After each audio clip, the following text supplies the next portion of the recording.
Semuanya tolong dinyalain ya videonya karena mau mulai.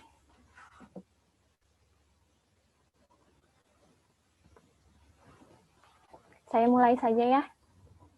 Assalamualaikum warahmatullahi wabarakatuh. Alhamdulillahirabbil alamin wassalatu wassalamu ala isyrofil anbiya'i wal mursalin wa ala alihi washabbihi ajmain amma ba'd. Yang terhormat Bapak Dedi Supriyadi MKom selaku Kepala Program Studi Sistem Informasi Kampus Kota Tasikmalaya. Yang terhormat Karyana Ali Nurdin selaku pembicara. Yang terhormat Bapak Ibu dosen dan yang saya banggakan kepada kakak-kakak dan teman-teman mahasiswa yang sudah menyempatkan untuk hadir. Marilah kita panjatkan puji dan syukur atas kehadirat Allah Subhanahu wa Ta'ala, atas segala macam nikmat dan karunia-Nya, termasuk masih diizinkan kita untuk mengikuti seminar ini. Tak lupa pula sholawat serta salam tetap tercurahkan kepada Rasulullah Shallallahu Alaihi Wasallam yang patut diteladani. Sebelum kita memulai acara ini, ada baiknya kita berdoa terlebih dahulu. Berdoa sesuai agama dan kepercayaan masing-masing. Berdoa dimulai.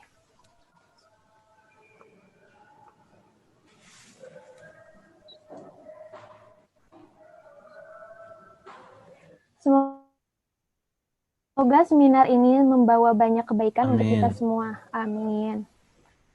Perkenalkan, nama saya Kenila. Saya mahasiswa aktif semester 5 UBSI Kota Tasikmalaya. Selanjutnya saya akan membacakan teknis seminar. Yang pertama, untuk semua peserta wajib untuk mengaktifkan video dengan memakai background yang sudah disediakan. Matikan audio pada saat sesi dimulainya seminar. Yang ketiga, pada saat sesi tanya jawab ada 2 option. Yang pertama, bertanya di kolom komentar dengan menyertakan NIM, nama lalu pertanyaannya. Yang kedua, bertanya melalui open mic dengan didahului menekan fitur raise hand. Lalu moderator nanti akan mempersilahkan untuk bertanya.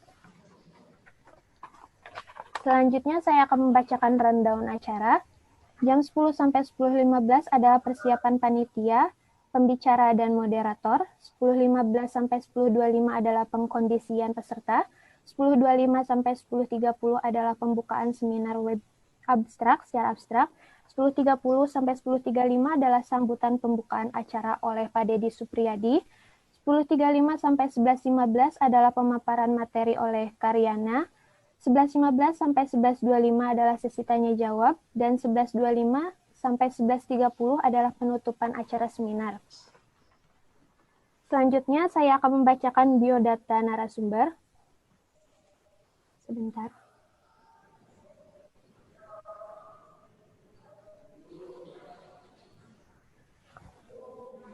Karyana lahir di Bandung 7 Oktober 1992, alamat lengkap Jalan Cikembang, Kampung Cikembang, Desa Cilampung Hilir, pada Kembang, Tasikmalaya, Jawa Barat. Pendidikan SD Negeri Ciraten, Bandung, SMP Negeri 1 Subang, jurusan Teknik Komputer Jaringan di SMK Asofa Tasikmalaya, D3 Manajemen Informatika Amik BSI Tasikmalaya, S1 Teknik Informatika di STTYBI Tasikmalaya. Pengalaman kerja formal 2012 sampai 2013 staf pengajar di SD IT Kosrul Muhajirin Hafiz, 2014 sampai 2015 asisten instruktur dosen di Amik BSI Tasikmalaya. 2015 sampai 2020 kepala program jurusan multimedia di SMK Singaparna. 2015 sampai 2020 kepala program jurusan multimedia di SMK Islam Madani. Pengalaman non formalnya 2015 sampai 2018 content creator dengan nama channel YouTube Rumah Tutorial. 2015 sampai 2018 asisten instruktur dosen di Amik BSI Tasikmalaya. Penghargaannya 2019 sampai 2020 Creative of Teacher Learning di SMK Islam Madani. Portofolio 2015 sampai 2020 website dengan nama www.rumahproject.com dan www.templatekita.com. 2015 sampai 2020 adalah channel YouTube dengan nama Rumah Tutorial. Selanjutnya adalah sambutan oleh pemimpin Pak Dedi Supriyadi MKOM selaku Kepala Program Studi Informasi Kampus Kota Tasikmalaya. Waktu dan kesempatannya saya persilakan. Oke, terima kasih Kaila sebagai moderator. Sama-sama. Ya. Assalamualaikum warahmatullahi wabarakatuh. Waalaikumsalam. Selamat pagi untuk semuanya. Terima kasih kepada yang pertama ya, kepada Himasi yang sudah menyelenggarakan acara webinar ini, kepada Himasi dan jajarannya ya yang telah menggagas acara ini. Yang terhormat juga mungkin ini juga diikuti oleh beberapa dosen di BSI ini. Terima kasih Rian Ali ya sudah meluangkan waktu untuk membagi ilmunya kepada rekan-rekan di sini. Rian ini adalah alumni dulu masih Amik ya, Rian ya, lulusan 2015. Jadi masih Amik. Kalau sekarang kan udah universitas, tapi tetap BSI juga ya. Kemudian tujuan dari webinar ini seperti apa yang disampaikan tadi oleh moderator, semoga bermanfaat untuk kita semua ya. Apalagi pada masa pandemik seperti ini mungkin sangat cocok sekali ya, mungkin sangat bermanfaat kita mendapatkan pendapatan ya depan monitor, tinggal memegang HP gitu kan, nanti hanya dengan menggunakan di YouTube atau kita bikin materinya akan disampaikan oleh Rian sebagai narasumber ya. Kemudian harapannya semoga acara ini dapat bermanfaat ya. Kita bisa mengambil ilmu dari narasumber. Dan mudah-mudahan juga bukan hanya sampai di sini saja untuk Himasi, meskipun suasana masih dalam pandemi, kegiatan Himasinya harus tetap berjalan ya. Jadi tidak ada halangan, tidak ada alasan untuk tetap semangat menjalankan kegiatan Himasinya ya. Tetap berbagi ilmu karena Himasi itu himpunan mahasiswa itu tugasnya ke akademik ya. Jadi nanti sifatnya kegiatannya berupa keilmuan yang misalnya ini seminar-seminar atau workshop dan lain-lain. Mungkin nanti cari lagi narasumber-narasumber, bisa dari alumni, bisa dari dosen, atau dari luar juga bisa didatangkan ya. Sekarang kan gampang sekali gitu kan, meskipun ada yang kerja, tetap masih bisa mengikuti sambil duduk saja gitu kan, kita mengikuti. Jadi nggak usah datang langsung ke lokasi di mana tempat seminar tersebut. Mungkin itu saja, sekali lagi mudah-mudahan acara ini bisa berjalan dengan lancar, secara hikmat dan sukses, dan akan mendapatkan faedah yang didapat bagi peserta yang lainnya. Terima kasih. Wassalamualaikum warahmatullahi wabarakatuh. Waalaikumsalam warahmatullahi wabarakatuh. Terima kasih Bapak Dedi Supriyadi. Baik, pada seminar kali ini dengan tema menghasilkan uang dari YouTube dan blog, seperti yang kita tahu sekarang banyak sekali manfaatnya, seperti berbagai macam tutorial, informasi pengetahuan yang dikemas lebih menarik, dan konten-konten bermanfaat lainnya. Nah, gimana sih agar kita sebagai mahasiswa bisa memanfaatkan dan mengaplikasikan aplikasi YouTube dan blog ini dengan benar, dan bagaimana sih cara kita bisa menghasilkan uang dari aplikasi YouTube dan blog ini? Langsung saja saya persilakan kepada pemateri untuk memaparkan materinya kepada Karyana Ali. Waktu dan kesempatan saya persilakan. Terima kasih, moderator. Assalamualaikum warahmatullahi wabarakatuh. Sebelumnya, saya cek sound dulu, apakah suaranya jelas? Jelas, Kak. Ya, jelas, Kak. Kita perkenalkan tadi secara singkat saja, saya Riana Ali Nurdin. Sekarang saya sebagai staf pengajar di SMK Singaparna, tentunya ini adalah hal yang kecil ya bagi teman-teman, tapi mungkin bisa berguna dikala nanti ingin berkarir sebagai konten kreator, salah satunya di YouTube. Oke, sekarang kita langsung saja to the point. Di sini saya sudah di-share dulu untuk PowerPoint-nya. Teman-teman sudah bisa dilihat PowerPoint-nya? Sudah, Pak.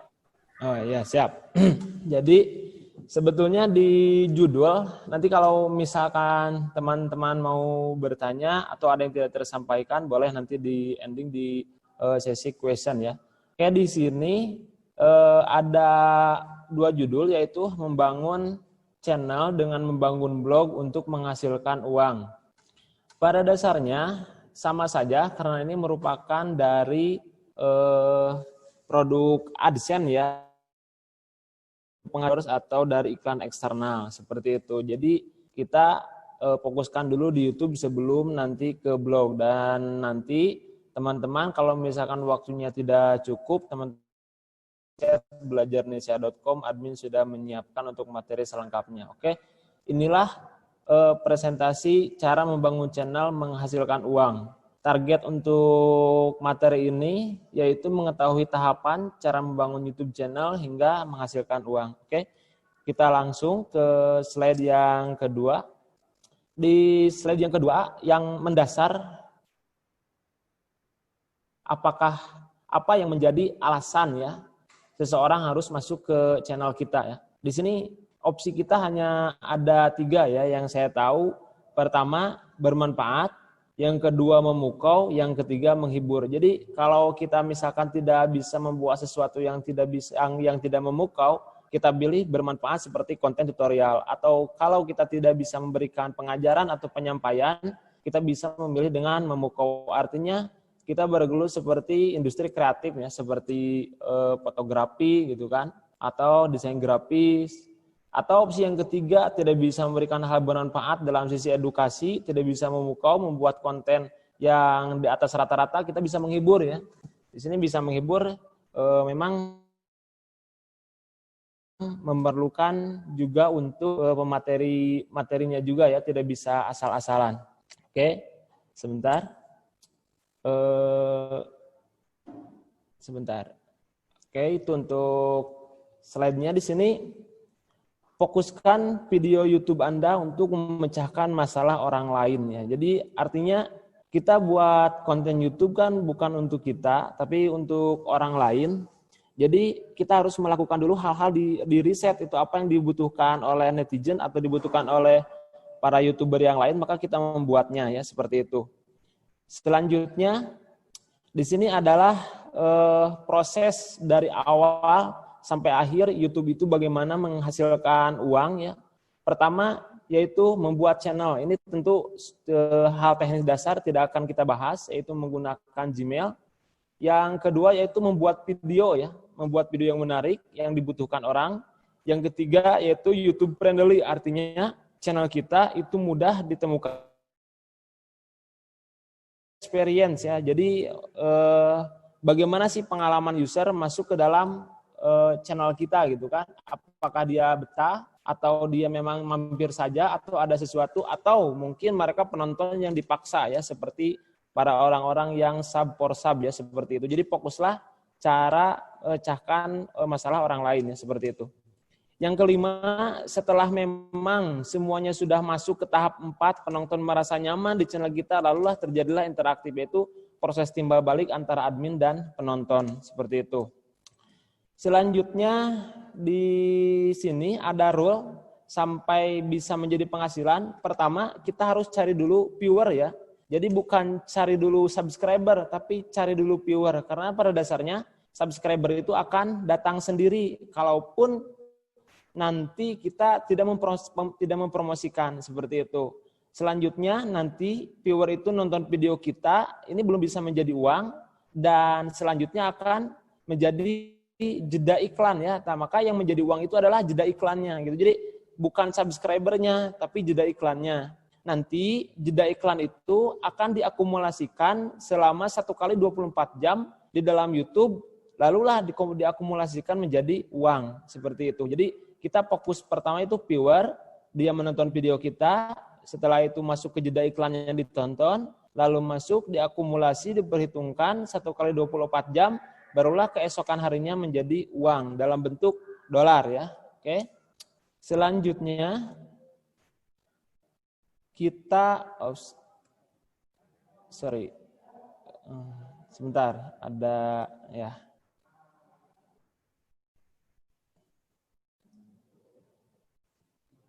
Nah, kita seperti kenapa ya Pak?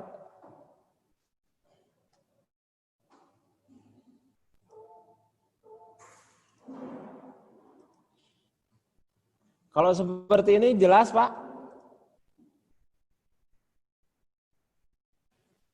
Halo? Bagus ya, bagus. Bagus, jelas ya? Iya, iya. Moderator, tolong dikasih tahu aba-abanya kalau misalkan materi tidak tersampaikan. Soalnya ini saya tidak bisa melihat partisipan gitu, hanya bisa melihat slide saja. Bagus ya, dilanjut. Ya, dilanjut ya, oke. Tapi Kak agak ngeblur. Agak ngeblur. Slide-nya iya. Sebentar. Jelas? Kurang.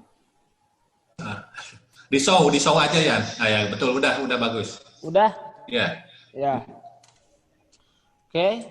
Tahap yang pertama untuk membuat channel YouTube yaitu menentukan topik ya.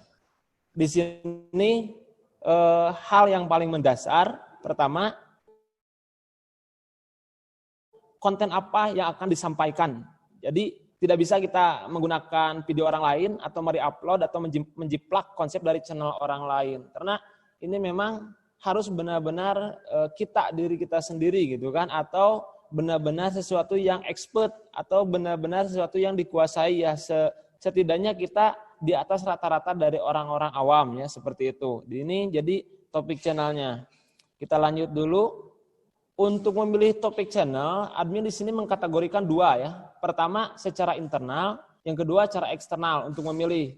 Pertama yaitu hal yang selalu dilakukan ya. Karena di beberapa orang juga ada yang kehidupannya memang dibutuhkan seperti entertainment gitu kan, atau ada hal-hal orang yang memang kehidupannya berbeda dengan orang lain kan. Seperti misalkan kedokteran atau sesuatu profesi lah, nanti kita contohkan. Selanjutnya yang kedua itu adalah hobi kan, hobi memancing atau katakanlah hal-hal yang sepele gitu kan. Kata orang Sunda itu mancing belut kan ngurek, tapi viewernya kan luar biasa gitu kan, karena memang ada komunitas juga gitu, seperti itu. Ada kemauan untuk mencari video tentang ngurek atau mancing belut. Selanjutnya ada ambil topik dari forum sejenisnya. Jadi artinya kalau misalkan teman-teman masuk di Himasi atau di forum ataupun di komunitas itu bisa dibuat konten. Dan ini sangat menjadi potensi besar. Seperti misalkan kita ada di komunitas Persib, maka ketika kita lebih pengetahuannya dari teman-teman di komunitas, maka kita bisa jadi sumber pengetahuan seperti itu. Tinggal kita diambil ke trafficnya ke YouTube saja. Selanjutnya yang menjadi yang kedua itu adalah faktor eksternal, yaitu satu, topiknya banyak peminat, nanti kita akan riset. Yang kedua, berpeluang menjadi bisnis. Yang ketiga adalah topiknya luas. Yang keempat, topik sesuai dengan pengiklan YouTube. Kita tarik benang merahnya. Di sini adalah topik banyak peminat. Tentu jadi seperti musik kan, ketika konten musik dengan konten militer kan akan berbeda viewernya atau peminatnya. Tentu lebih banyak musik karena orang-orang awam lebih pada tentang militer. Yang kedua, berpeluang jadi bisnis ya. Jadi berpeluang jadi bisnis seperti ini.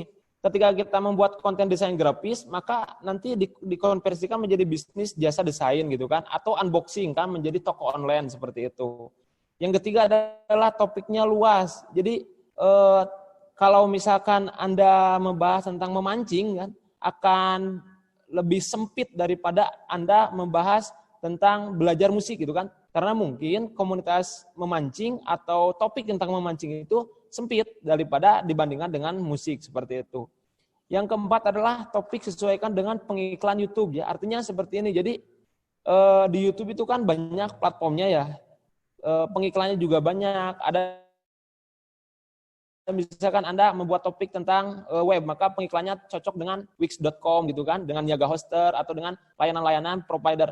Nanti opsinya mereka akan mengiklan ke dalam channel Anda, bisa melalui langsung dari YouTube-nya ke program Google Ads, atau Anda bisa langsung mendapatkan iklan secara personal gitu, langsung dikontrak di review saja gitu dari video Anda. Seperti endorse lah, seperti itu. Nah, inilah contohnya. Ini adalah channel-channel yang ya memang keseharian mereka seperti itu, tapi kan menjadi penghasilan juga gitu kan. Karena kehidupannya berbeda dengan orang lain. Untuk artis ada entertainment, dan untuk profesinya di sini ada untuk make up ya. Selanjutnya ini untuk menentukan faktor eksternal. Saya mengambil salah satu bahan dari hootsuite.com ya. Ternyata di Indonesia itu yang paling banyak adalah lagu, yang paling banyak dicari oleh kategori-kategori di dalam negeri ya. Ada lagu, ada kategori Indonesia, ada film, ada DJ ya, seperti itu. Dan mungkin banyak lagi ya. Itu untuk kategori, jadi teman-teman bisa pilih ini untuk kategorinya, dari hasilnya nanti kita akan desain secara manual. Selanjutnya ini adalah topik contoh berpeluang menjadi bisnis, yaitu unbox terapi ya. Ini berpeluang menjadi toko online seperti yang kita tadi sampaikan untuk desain grafis, jadi jasa desain grafis gitu kan. Selanjutnya, nah ini bagaimana cara kita menentukan luasnya topik gitu kan, atau menentukan luasnya konten, nanti akan kita kembangkan supaya nanti kita tidak pindah-pindah topik. Ya di sini ya, istilahnya kita akan belajar tentang musik ya, membuat channel tentang musik. Itu kita masuk di keywordtool.io ya. Nanti teman-teman bisa di Google masuk keywordtool.io, terus pilih di sini ada YouTube. Tuliskan topik YouTube Anda, misalkan tentang musik ya, belajar musik. Di sini ada 153 unik keyword yang bisa dikembangkan. Artinya ada sekitar 153 judul video yang Anda bisa kembangkan. Otomatis video Anda akan menjadi lebih besar atau channel Anda akan menjadi lebih besar. Ini sengaja saya tidak tampilkan karena nanti slide-nya panjang ya, seperti itu. Itu untuk pengembangan secara manual, mencari kata kunci atau query ya, relasinya dari topik YouTube. Selanjutnya, teman-teman juga harus mengukur kompetisi ya. Jadi di sini teman-teman bisa menggunakan aplikasi TubeBuddy ya, diinstal saja menggunakan extension di Chrome, di Google Chrome, di Web Store Chrome. Teman-teman tuliskan di sini membuat undangan dengan Word misalkan, atau belajar musik. Di TubeBuddy akan memberikan relasi atau memberikan analisinya. Di sini kan ada volume, ada kompetisi, terus ada peluang. Kalau misalkan volumenya pur atau miskin ya, dan kompetisinya adalah hijau, dan optimasi strength atau peluang kita untuk bisa masuk di video ini, membuat konten ini kelihatan. Di sini kita kalau bisa harus semuanya hijau kalau bisa. Search volume itu kalau misalkan merah berarti pencariannya besar. Untuk kompetisi kalau hijau berarti pembuatnya ya. Kalau kompetisi ini adalah pembuat konten. Hijau berarti tidak terlalu banyak. Untuk optimization strength ini peluang kita untuk bersaing. Ini hijau berarti kita mendapatkan peluang. Tapi kalau bisa di sini hijau semua. Tapi kan itu sesuatu hal yang memang sulit karena query atau pembuat kreator di YouTube juga sekarang sudah lebih banyak seperti itu. Jadi rumusnya nanti hasil akhirnya di sini kita harus posisi di hijau, jangan sampai kita ada di merah gitu kan, seperti itu. Nah, ini untuk kata kuncinya, teman-teman juga bisa membuat judul di sini kata kunci yang dicari orang seperti itu. Itu untuk TubeBuddy. Selanjutnya yang kedua adalah karakter channel ya. Untuk karakter channel, bagaimana sih gaya kita gitu kan di dalam men-share atau mengkonsep channel kita. Tapi untuk patokannya topik konten berkualitas selalu berkuantitas. Artinya ya tadi konten berkualitas mungkin tidak akan langsung viral, tapi evergreen gitu kan, selalu dicari orang. Seperti konten-konten edukasi. Kalau sudah satu banyak, berarti kita tinggal menduplikasi atau membagikannya atau membuat konten-konten serupa seperti itu. Yang terjadi kendala di YouTuber atau yang membuat konten pemula ya seperti kita lah gitu. Itu kadang-kadang hal pertama asal membuat video gitu kan, padahal tidak seperti itu gitu. Oke, kita lanjut dulu. Konsep karakter di dalam channel YouTube saya ada 6 kriteria ya. Pertama, style atau gayamu. 2, jenis dari video yang dibuat, ya, bisa topiknya edukasi, otomotif, vlog, dan lain-lain. Yang ketiga adalah frekuensi penerbitannya, artinya jadwal kalian upload atau jadwal kalian terbit. Yang saya tahu, yang saya terasakan, itu jadwal upload untuk konten edukasi ya paling jelek itu, bukan paling jelek, paling minimal ya untuk viewernya itu hari Jumat, Sabtu, Minggu. Karena memang di hari Jumat, Sabtu, Minggu itu hari weekend ya, jadi konsentrasi massa atau konsentrasi nasional itu menurun. Tapi kalau misalkan konten Anda tentang hiburan, justru naik-naiknya mungkin di hari Jumat, Sabtu kan, seperti itu. Jadi ada rule-nya gitu. Selanjutnya yang keempat adalah gaya editing ya. Ini bersangkutan dengan aplikasi ya, aplikasi yang kita gunakan juga. Nanti kita bahas. Selanjutnya yang kelima adalah durasi video rekomendasi yaitu 8 menit ya. Karena video kurang dari 8 menit, nanti setelah dimonetize-nya, itu tidak bisa memasang iklan secara manual gitu. Jadi otomatis saja dari Google. Jadi kita tidak bisa mengoptimasikan penghasilan kita. Yang keempat adalah target penonton atau segmentasi penonton. Seperti misalkan konten edukasi, berarti sasarannya siswa, mahasiswa kan, akademisi dan lain-lain. Konten hiburan berarti siapa gitu kan. Ini kita harus tahu kalau kita misalkan membuat vlog disatukan dengan membuat konten dengan topik yang lain atau campur aduk, nanti juga si YouTube juga pusing mereka untuk mengkategorikannya bagaimana gitu kan, merekomendasikannya, terlebih nanti ketika dimonetize gitu kan. Ini konten topiknya kemana gitu, seperti itu. Di sini ada clue ya, 15 detik pertama kunci sukses video YouTube. Jadi 15 detik itu adalah ending dari video kita. Artinya dalam 15 detik pertama orang itu harus tahu gitu apa video kita, apa yang disampaikan, tetapi tidak keseluruhan, harus ada clue-nya. Artinya harus tetap diam di sana si viewer itu untuk ingin lebih tahu ke durasi-durasi selanjutnya seperti itu. Jadi menurut YouTube sendiri itu ada di 15 detik pertama. Maka tipsnya bisa dibuat bumper 15 detik pertama, bisa dibuat kesimpulan, nanti pemaparannya secara terbalik atau bisa dibuat tips dan lain-lain. Seperti itu, nanti tinggal dicek aja. Selanjutnya ini konsep karakternya, ini sama-sama edukasi, tetapi yang ini menggunakan animasi, yang ini menggunakan gambar real ya, seperti itu. Ini adalah gayanya. Dan untuk channel Kok Bisa itu kan ada 2 juta, ini untuk 3 juta. Berarti banyak sekali ya untuk konten-konten edukasi untuk viewernya. Oke, selanjutnya kebutuhan channel. Selain dari konsep juga tentu channel butuh video ya. Dan banyak hal yang dilakukan yaitu yang merugikan, yaitu hindari re-upload reputasi buruk channel kita ya. Walaupun maaf dalam tanda kutip bahwa channel atau YouTube Grace itu kan kena ya. Jadi mereka kena oleh peraturan YouTube karena algoritma YouTube itu akan berubah terus, akan diupdate. Tergantung dari permintaan viewer dan penonton juga, bahkan dari permintaan pengiklan juga seperti itu. Seperti dulu memang calon sarjana tidak ada masalah, tetapi ketika ada yang melaporkan itu menjadi masalah, maka jutaan viewernya itu tidak bisa menonton video selanjutnya seperti itu. Itu hanya clue saja ya.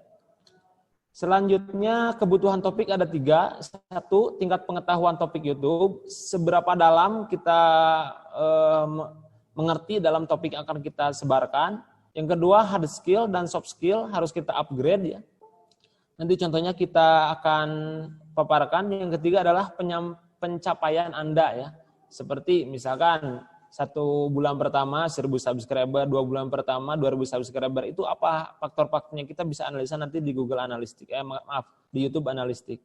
Nah, inilah contohnya adalah kebutuhan topik ya. Untuk hard skill ada syuting, berbicara di depan kamera, perform, melakukan kontak fisik, dalam artian kita melakukan pembuatan konten. Selanjutnya untuk soft skill, menguasai aplikasi editing, menguasai cara berbicara, dan menguasai aplikasi pendukung. Yang keempat adalah perkembangan topik YouTube ya. YouTube itu sudah memberikan fasilitas Google Analytics ya. Jadi setiap pergerakan konten kita itu akan direkam. Bagaimana untuk perkembangannya? Kita lihat dulu. Kita bisa melakukan performa untuk meningkatkannya dengan satu, melihat tren ya, melihat tren di YouTube, cari di sana ada di sebelah kiri atas ada tren. Selanjutnya gunakan metode ATMP ya, amati, tiru, modifikasi, dan perbaiki dari kompetitor, nanti kita akan paparkan. Yang keempat, gunakan konsep pohon. Yang kelima, tentukan segmentasi pasar. Oke, ini adalah gunakan metode pohon ya, artinya di sini ada pondasi ya atau akar, lalu ada dahan ya atau cabang, dan ini ranting. Artinya ketika teman-teman mau membuat konten misalkan belajar musik, hal yang paling mendasar itu apa gitu kan? Lalu dibuat cabangnya. Misalkan dari masakan, di sini masakan pedas, masakan manis, masakan asam. Dari masakan pedas ada masakan Padang, ada masakan seafood, membuat masakan seafood ya. Jadi ini tutorial-tutorial ini bisa menjadi pijakan untuk update video selanjutnya seperti itu. Selanjutnya yang ini untuk menentukan segmentasi pasar ya. Pesan yang disampaikan itu bisa dalam bentuk animasi 2 dimensi atau film pendek atau hiburan, tentu dengan konsistensi ya. Misal Anda misalkan membuat film pendek, tapi di sisi lain membuat animasi, di sisi lain membuat hiburan, buat vlog, itu akan susah dimonetis.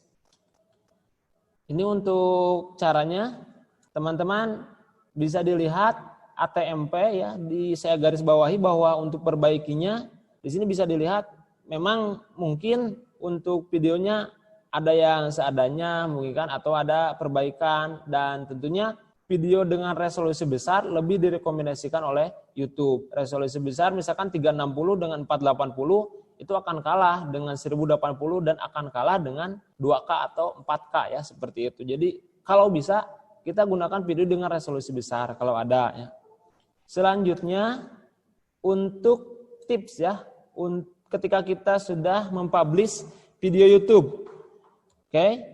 Yang pertama ketika mempublish, saya bagi 2 ya, ada sebelum tayang, ada sesudah tayang atau ketika publish. Untuk sebelum tayang, teman-teman diisi 1 judul deskripsi video, 2 thumbnail video, yang ketiga tag video, yang keempat playlist, yang kelima kartu video, yang keenam adalah ya layar akhir video. Dan untuk ketika sudah tayangnya ada bumper, kartu konten, dan layar akhir. Kita coba dilihat.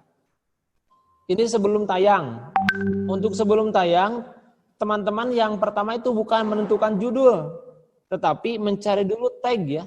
Tag itu bisa dicari di Tubibadi, bisa dicari. Ini tagnya ya, yang kita butuhkan ini tag. Setelah kita punya tag, lalu masukkan ke deskripsi. Dibuatlah kalimat-kalimat dari tag ini menjadi sebuah paragraf, menjadi sebuah deskripsi. Lalu dari deskripsi ini atau tag ini kita buat judul. Jadi kita tidak membuat judul dulu. Kenapa kita lakukan terbalik? Karena si YouTube itu ya, itu mencari, yang saya tahu ya, algoritmanya itu mencari kata kunci dulu gitu kan, di tag dulu di sini. Tagnya apa gitu kan. Setelah itu dia masuk di deskripsi, lalu dia mengkerawal deskripsinya, dan selanjutnya juga judul. Jadi dia terbalik. Tetapi pada dasarnya untuk pengguna atau untuk YouTube netizen juga, mereka terbalik, mereka dari judul ke tag. Kalau misalnya mencari dari tag ke judul, yang saya tahu kan seperti itu. Bahkan yang katanya mitosnya, kata kunci juga harus dilafalkan atau diucapkan. Nanti kata kunci itu oleh AI mungkin ya, artificial intelligence, akan dirubah menjadi huruf atau kata apa, dan itu dihitung menjadi kata kunci. Ketika tag, deskripsi, lalu judul ini dan apa yang diucapkan itu satu kata kunci atau satu kata, itu akan menjadi prioritas oleh YouTube dan akan ditampilkan di halaman pencarian. Itu. Nah, ini contohnya. Ini video di rumah tutorial. Pertama ada bumper, lalu ada konten, setelah konten ada layar akhir, dan di atas di sini ada kartu ya. Ini untuk hal-hal teknis, teman-teman bisa dicari atau dibuka adalah di YouTube Studionya. Oke. Selanjutnya melakukan evaluasi ya. Dari semua yang kita lakukan harus dievaluasi, harus dianalisa. Oke. Kita bisa lihat di sini untuk channel rumah tutorial, dari ringkasan kita bisa lihat bahwa penayangan untuk 28 hari terakhir itu ada 132.000 tayangan. Untuk jam tontonnya ada 6.000 jam.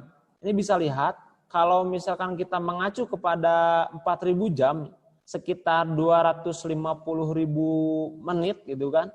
Dan ini ada 6.000, berarti sekitar 350 lah atau sampai 400.000 menit per bulan. Artinya penayangan lebih sedikit dari waktu jam. Ini reputasinya baik. Artinya mereka yang masuk ke rumah tutorial itu tidak hanya masuk aja, tapi mereka menonton seperti itu. Jadi bisa sekitar 2 kali lipat dari jumlah tayangnya. Misalkan jumlah tayangnya untuk jumlah menitnya 300.000 menit, otomatis per viewer atau per penonton itu menonton selama 2 menit, seperti itu. Ini untuk subscriber, perubahannya ada 2.000 perubahan setiap bulannya, penambahannya ini untuk estimasi pendapatannya ya. Itu untuk real time ini ada 6.300 seperti itu. Selanjutnya itu untuk ringkasan ya. Ini adalah penayangan maksud saya. Ini adalah penayangan mereka yang menonton, dan di sini adalah tayangan ya. Jadi ada penayangan, ada tayangan. Kalau penayangan itu mereka yang menonton, kalau tayangan itu adalah jumlah tayang video kita di mesin pencari gitu kan. Nah, nanti dikonversikan menjadi rasio klik dari tayangan. Jadi dari 1,9 juta tayangan di mesin pencari itu hanya 4,6% yang mengklik video kita dan menjadi 132.000 ya. Seperti itu, perbedaannya sangat besar sekali. Berarti ini menunjukkan bahwa kompetisi untuk rumah tutorial channel juga ketat ya, seperti itu. Jadi mereka si viewer banyak pilihan gitu. Jadi saya hanya kebagian 4,6% saja, maka hasilnya seperti ini. Oke. Selanjutnya ada jenis sumber traffic ya. Jadi mereka itu berangkatnya dari mana gitu kan? Mereka berangkat dari mana? Di sini ada penelusuran YouTube. Jadi kebanyakan video saya diambil dari penelusuran YouTube 53%. Sisanya ada rekomendasi YouTube, tampil di beranda orang lain kan? Ada fitur jelajah dan fitur eksternal. Oke. Seperti itu. Kita lanjut ke topik eksternal, ke sumber traffic eksternal. Google Search, video saya tampil di Google, lalu ada di templatekita.com. Ini adalah blog saya ya, website saya. Lalu ada di WhatsApp. Nanti kalau teman-teman nanti banyak memberikan share-share di WhatsApp akan kelihatan di sini. Lalu ada YouTube, Google, Android di Classroom ya. Di sini menggunakan aplikasi untuk pembelajaran siswa. Dan ada juga dari YouTube, seperti itu. Ini playlist yang paling banyak yang saya gunakan. Selanjutnya ada interaksi ya. Interaksi dari 6.000 jam bertambah 9%, dan durasi tonton rata-rata sekitar 2,4 menit saja untuk tiap video ya, seperti itu. Jadi memang mereka benar-benar menonton dan membutuhkan video atau pemaparan dari yang saya upload, seperti itu. Ini untuk interaksi video teratas, teman-teman. Selanjutnya ada playlist teratas, juga ada elemen akhir ya, yang diklik oleh mereka. Lalu ada penonton unik. Penonton unik itu penonton yang masuk ke YouTube-nya, jadi benar-benar dari traffic secara organik ya, seperti itu yang saya tahu. Dan yang terakhir ada pendapatan. Oke, ini pendapatannya bisa dilihat. Ini per bulannya, bulan Maret, bulan Agustus. Dan ini ada estimasi pendapatan yang kita sudah buka tadi. Oke, sepertinya itu dulu teman-teman untuk pemaparan dari cara membuat channel YouTube. Dan di sini ada email dan nomor telepon saya kalau misalkan mau diskusi. Dan untuk materi yang saya kumpulkan di sini ada bit.ly YouTube underscore penghasil uang, yaitu untuk materi selengkapnya. Oke. Sepertinya Ibu Bapak, teman-teman, itu dulu yang bisa saya sampaikan. Untuk blog mungkin kita masuk ke pertemuan nanti ya, atau misalkan soalnya waktunya takut habis gitu kan, jadi kita materinya ngegantung gitu, mending satu-satu aja dulu. Oke, terima kasih. Saya kembalikan kepada moderator. Terima kasih kepada Karyana Ali atas pemaparan materinya. Teman-teman, barangkali atau Bapak Ibu dosen, jika ingin bertanya, bisa melalui kolom komentar atau open mic dengan menggunakan raise hand. Silakan.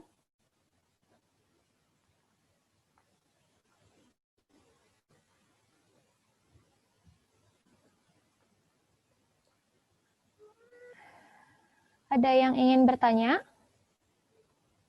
melalui tentang materi tadi YouTube, channel YouTube.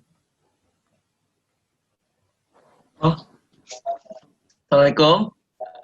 Saya mau nanya, ini Tio, cuman pakai punya Leo. Waalaikumsalam, silakan Tio. Jadi gini, yang kalau pengen bikin channel YouTube, kita, misal ya, saya kan baru nih mau bikin, misal. Tapi pasarnya tuh, bukan pasarnya ya, viewersnya tuh, misal saya di game lah. Terus ada yang ngadain kayak ya sebutlah artis gitu, misal. Terus ngadain konten giveaway. Nah itu gimana tuh? Bukannya malah apa ya? Jadi si viewersnya tuh rela-relain nonton berjam-jam, rela-relain subscribe kan gitu kan Pak? Kayak kemarin-kemarin. Nah padahal tanpa mereka sadari tuh, tanpa viewer sadari, mereka ngeklik, mereka nontonin berjam-jam, mereka nge-subscribe, kan bisa jadi uang buat si yang punya akunnya. Nah, apa saya harus gitu? Makasih Pak. Karyana mau langsung dijawab atau ditampung dulu? Nggak ada suaranya Kak, maaf. Ditampung aja dulu, nanti barangkali ada pertanyaan iya. yang bisa sekalian dijawab seperti itu. Iya. Barangkali ada yang lain pertanyaannya.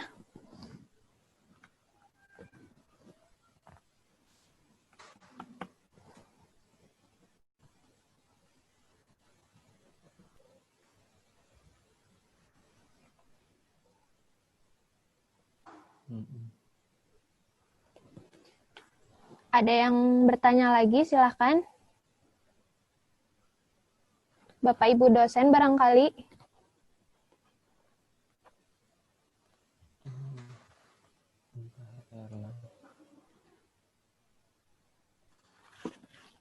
Oh, ini ada dari Pak Herlan, Pak. Kak, tadi join Zoom-nya telat. Untuk masuk ke Keyword Explorer itu gimana katanya? Oke, Keyword Explorer ya. Terus? Ya. Mungkin ada lagi? Silahkan yang lainnya.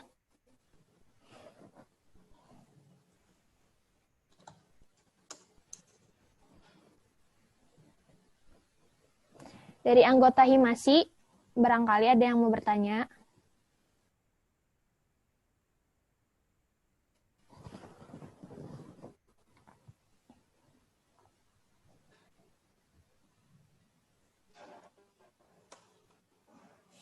Mungkin dijawab dulu aja ya, Mbak. Oh iya, boleh Kak. Iya boleh Kak. Pertanyaan pertama itu kan soalnya giveaway ya. Iya. Ya yang saya tahu ya memang kenapa sih konten game gitu kan atau konten entertainment atau ya konten-konten semacamnya lah. Mereka menggunakan giveaway ya tadi, berarti mereka menggunakan giveaway sebagai pemancing secara tidak langsung kan menghasilkan penghasilan juga walaupun bukan dari mereka dari YouTube. Apakah harus seperti itu? Kita ngambil ke strateginya gitu kan. Kalau misalkan di entertainment, ya kalau misalnya mereka tidak menggunakan giveaway, ya mau siapa yang nonton kan gitu, siapa yang mau gitu. Terus game juga gitu. Ada artis yang melakukan giveaway supaya cepat untuk dapat viewer. Ya jelas, mereka kan udah punya nama kan, udah punya nama untuk keartisannya. Jadi yang susahnya buat artis itu bukan jadi YouTubernya, tapi jadi artisnya seperti itu. Terus untuk apakah kita harus seperti itu? Karena kita bukan artis, kan kita bukan juga orang yang banyak dikenal oleh orang lain, ya menurut saya harus dari bawah gitu kan. Karena yang saya tahu YouTube itu bukan YouTube-nya yang jadi susah, bukan membuat channelnya, tapi ke pengembangan diri, ke pengembangan kitanya. Misalkan kita konten desain grafis misalkan.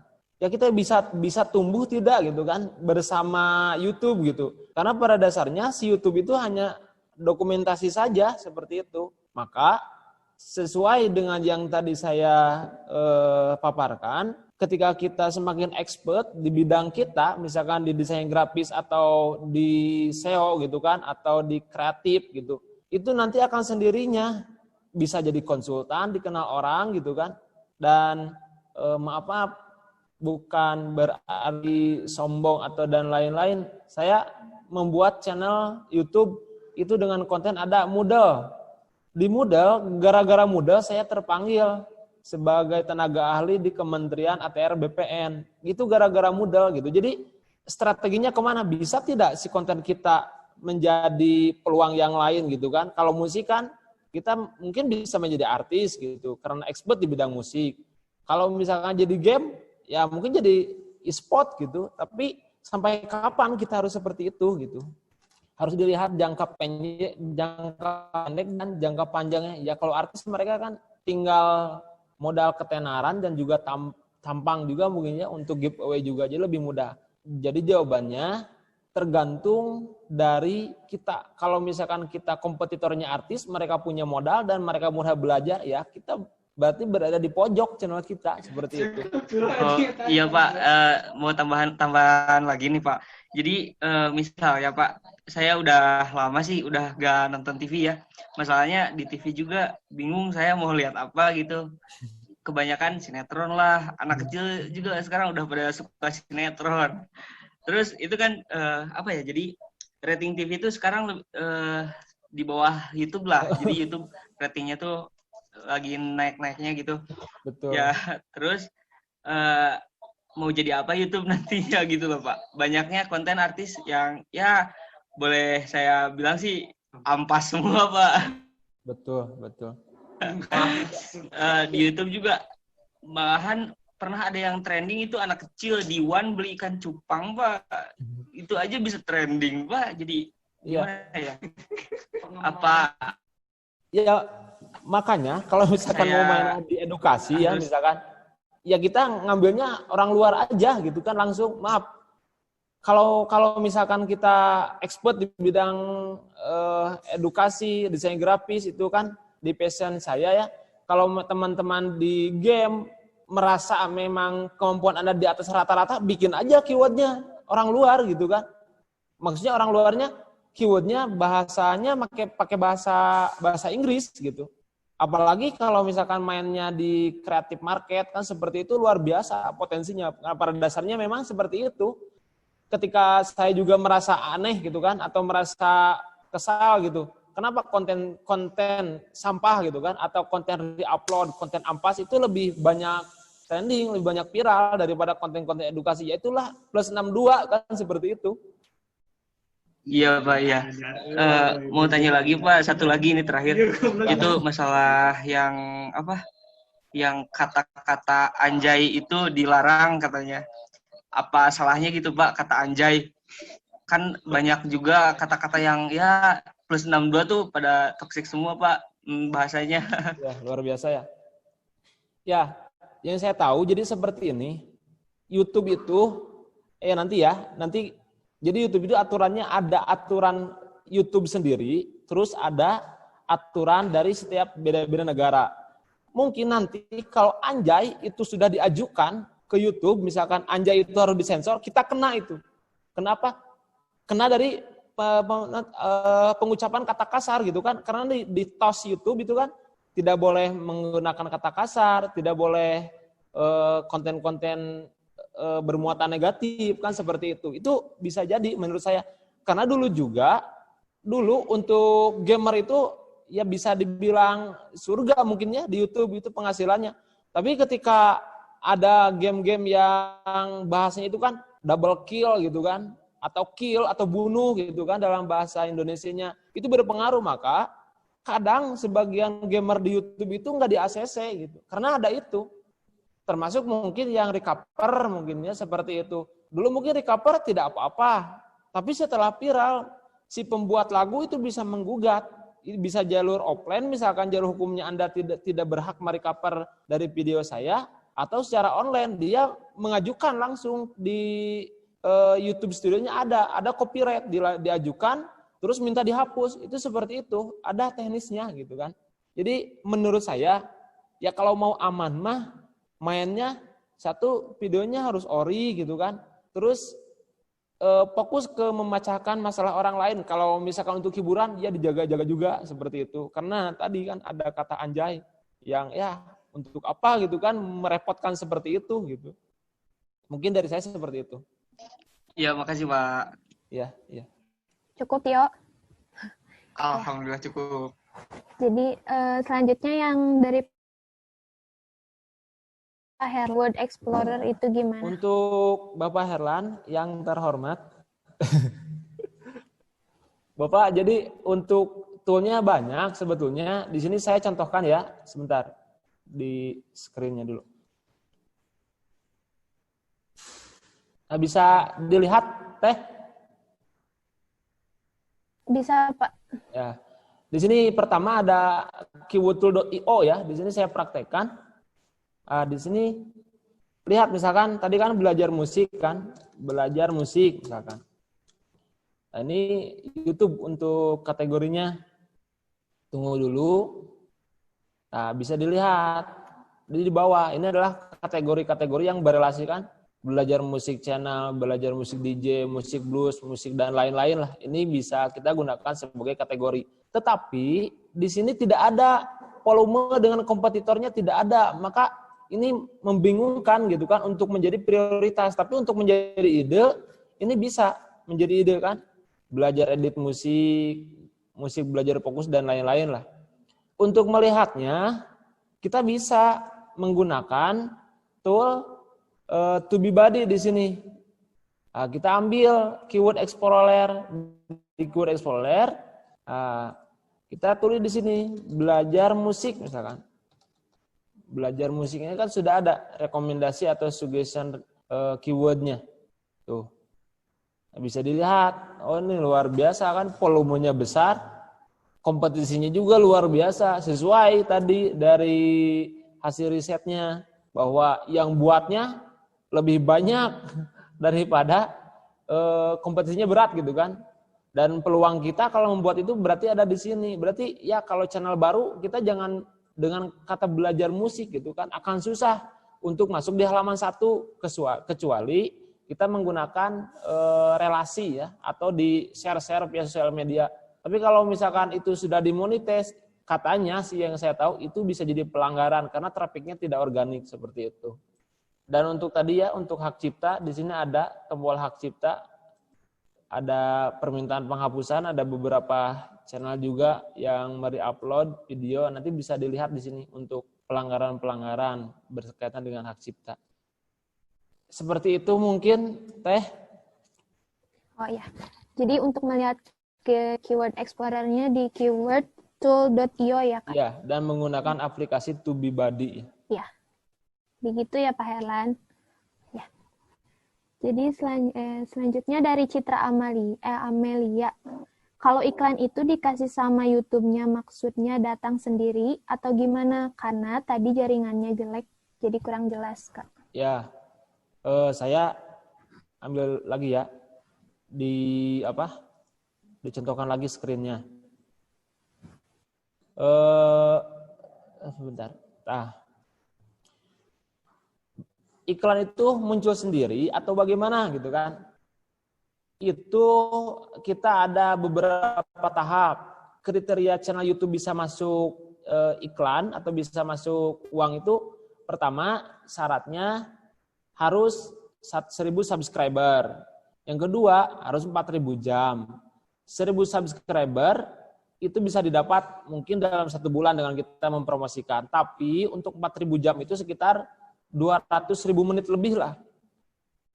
Nah, setelah masuk, nanti Anda, di channel Anda, akan ada tombol monetize di sini, di bawah. Nah, di sini bisa dilihat. Kalau nanti misalkan sudah masuk, tinggal diklik saja. Didaftarkan, jadi menjadi partner YouTube kan, seperti itu. Jadi, ada YouTuber, ada partner YouTube. Kalau YouTuber, ya sesuka kita gitu kan. Asal tidak melanggar TOS gitu, peraturan-peraturan YouTube. Kalau jadi partner YouTube, ya kita dipublish mendapatkan iklan. Ya, makanya di sini setelah kita diklik nanti di sini ada didaftarkan, barulah dapat ID AdSense, mendapatkan ID AdSense yang nanti bisa masuk ke channel dan hasilnya teman-teman nanti bisa lihat di sini. Untuk analistik kan, analistik ada di sini analistik. Untuk penghasilannya, tapi uang yang masuk ke dalam saldo virtual itu ada di AdSense di sini. Penghasilannya ini saldo bulanan dan lain-lain. Ada juga hasil analisa yang bisa kita baca gitu kan, seperti itu. Mungkin seperti itu Teh untuk jawabannya. Oh ya. Terima kasih, Kak. Terus selanjutnya dari Muhammad Iksan. Terkadang kita kan kehabisan ide untuk membuat video. Bagaimana cara agar kita selalu dapat ide baru untuk membuat kontennya, Kak? Kalau saya bagaimana sih membuat ide gitu kan atau mengembangkan channel? Tadi kan ada ya di slide ya. Kita contohkan.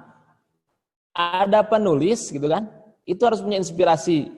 Terus juga ada blogger gitu kan. Kalau blogger dan penulis itu cara risetnya berbeda. Kalau penulis dia perlu ide gitu kan. Ini harus gimana gitu kan? Atau video harus gimana? Tapi kalau blogger itu harus mencari kata kunci. Nah, sama dengan YouTube. Kalau mau buat video ya silahkan. Tapi kita tidak punya ide mau apa lagi yang dibuat. Ya cari kata kuncinya yang tadi. Kita menggunakan metode pohon misalkan. Dari belajar musik kita buat menjadi belajar musik jazz gitu kan, buat lagi misalkan belajar musik dengan genre lain selanjutnya, ya makanya harus mendasar, benar-benar fondasinya ada gitu kan untuk membuat konten, tidak karena kita punya ide masuk tidak, tapi kita buat dulu, riset dulu. Misalkan kita memasak tadi kan, kita buat dulu mapnya gitu kan, roadmapnya buat dulu, endingnya ini mau apa gitu kan. Terus kalau misalkan kita mau membuat konten hiburan gitu, kita lihat dulu, kalau opsinya kita tidak selain dari meriset kata kunci, bisa melihat trending topik. Tapi kalau melihat trending topik dengan channel kita yang kecil itu susah, karena kan sudah ngetren kan dia kan. Kita mau masuk sebagai channel yang kecil, ya susah gitu kan. Harus menjadi channel besar dulu, kita bisa menjadi menyaingi mereka mungkin dengan kapasitas yang sama. Tapi kalau misalkan baru-baru, kita berawal lah dari bawah gitu kan, membangunnya menggunakan riset kata kunci dengan membuat roadmap-nya. Jadi kita tinggal publish sesuai dengan jadwal, apakah setiap malam Jumat, setiap malam Minggu, maka kita ada jadwal terbit juga. Seperti itu menurut saya. Terima kasih. Silakan dikembalikan kepada moderator. Ya, begitu ya Ihsan. Cukup Ihsan? Ya. Terus selanjutnya dari Muhammad Rifalda. Izin bertanya tentang iklan di YouTube juga. Kan banyak juga channel di YouTube yang tidak memakai iklan tetapi banyak yang melihat dan juga subscribernya. Terus lebih untung mana channel yang menggunakan iklan atau tidak? Dan apa saja keunggulan dan kelemahannya, Kak? Jadi gini ya, maaf ya kalau saya menggunakan salah satu channel ya disebutkan. Contoh lah, misalkan ada channel Kokonut lah, kalau tahu lah. Itu kan videonya luar biasa, sampai saya lihat di iklannya itu ada APK gitu kan, harus di-download. Keuntungannya di mana gitu? Kalau menurut pribadi saya, ya mau ngapain nge-YouTube kalau misalkan nggak jadi uang gitu kan? Itu YouTube itu kan berat, kita buat konten video tidak asal-asalan. Menguntungkannya yang enak itu dari AdSense yang enak. Jadi kita nggak tahu-tahu jam 12 malam misalkan udah gajian kan, seperti itu. Kalau misalkan tidak ada iklan, terus banyak ditonton miliaran gitu, yang nggak dapat uang, yang nggak ada keuntungan gitu. Malah beresiko menurut saya gitu. Beresiko untuk digugat orang, misal kita re-upload misalkan. Re-upload sebanyak 10, kita mix dalam satu video, kita upload. Terus dari video Anda misalkan itu viral, tembus misalkan 10 juta. Ada salah satu pemilik video yang ada di skin Anda. Anda mengambil video saya dengan tidak berbicara dulu kepada saya. Seperti itu. Itu bisa jadi jalur hukum kalau misalkan gambarnya itu dihak ciptakan. Gitu. Seperti jadi lah kalau kata saya mah sekalian kudu berdedikasi di dalam YouTube sesuai dari genre kita. Kalau sudah terlanjur bagaimana? Subscriber kita sudah 10.000, video kita sudah viral, tidak ada yang menggugat, kontennya konten receh misalkan. Ya kita bisa menghubungi yang berhubungan dengan konten receh kita. Misalkan, konten receh kita itu tentang komedi misalkan. Ada tidak produk yang berhubungan dengan komedi? Atau jasa yang berhubungan dengan komedi? Atau akun-akun selebgram gitu kan? Atau personal yang ingin dipromosikan? Atau bisa menjadi jasa promosi channel lain, bisa itu banyak. Misalkan YouTube kita tidak masuk iklan karena ada pelanggaran misalkan re-upload sebanyak 1 juta misalkan viewernya. Terus nanti kan video selanjutnya kita hubungi, kamu mau tidak dipromosikan di channel saya? Channel saya sudah 1 juta subscribernya, 1 kali tayang tidak dapat uang tadi AdSense, tapi saya dapat uang dari kamu, seperti itu. Itu mungkin untuk saya, jadi untuk apa kita buat channel YouTube kalau tidak jadi uang, kecuali ya dedikasinya tinggi gitu kan, seperti itu. Tidak ada sisi komersil, seperti itu mungkin dari saya. Ya, iya. Bagaimana Rivalda? Cukup? Ya mungkin ini Kak yang terakhir saya mau bertanya mengenai kayak silver, golden, sama diamond play button. Nah, gimana sih cara kita buat dapetin itu? Harus berapa aja gitu subscribernya? Dan juga itu dikasih tahu sama pihak YouTube-nya, terus dikirim ke alamat kita atau gimana, Kak? Untuk menjawab play buttonnya saya juga belum dapat. Tapi prosedurnya biasanya sebelum ada play button itu kan kita ada verifikasi ya dari AdSense ya.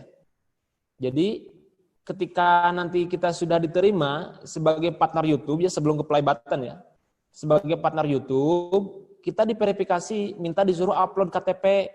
Silahkan upload KTP Anda, tunggu 1 kali 24 jam. Setelah itu ketika saldo Anda sudah mencapai Rp100.000 lebih, ada verifikasi lagi alamat sesuai dari KTP. Tapi verifikasi itu dikirim via pos untuk kode verifikasi di ruang AdSense Anda. Setelah itu berjalanlah dengan upload terus.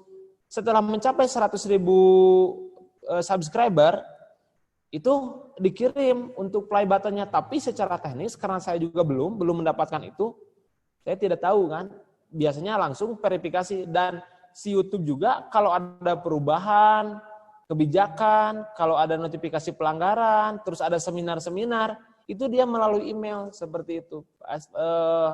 Perkiraan saya melalui email terverifikasi dari KTP yang sesuai dari AdSense. Mungkin itu jawaban dari saya.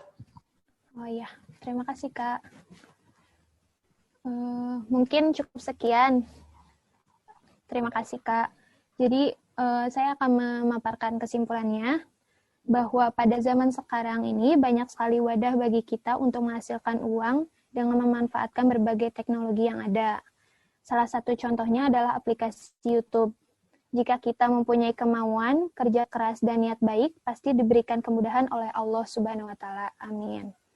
Alhamdulillahirabbil alamin. Seminar daring kali ini sudah selesai dilakukan dengan sangat lancar.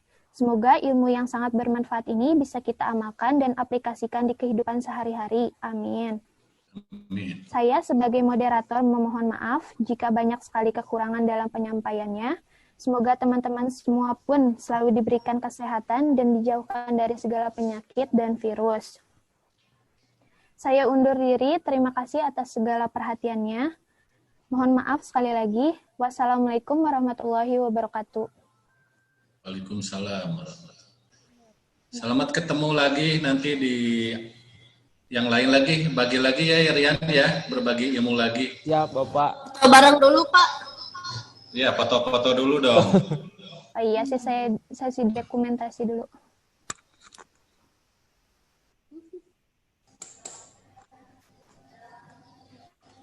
Udah siap, Rizky.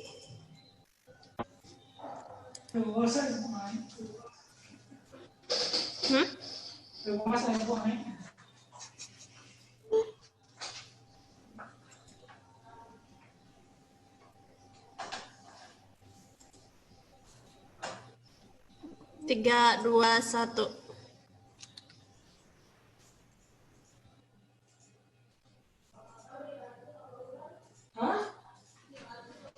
Sudah?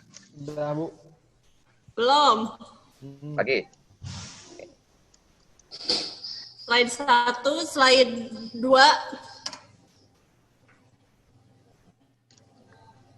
3, 2, 1. Udah dapat, Rizky? Sudah, Bu. Iya. Terima kasih ya Ariana dan peserta semuanya. Sampai jumpa lagi Ya, di acara berikutnya. Ya. atur nuhun, atur nuhun. Ya, assalamualaikum. Wabarakatuh. Mohon pamit. Mohon maaf. Waalaikumsalam warahmatullahi wabarakatuh.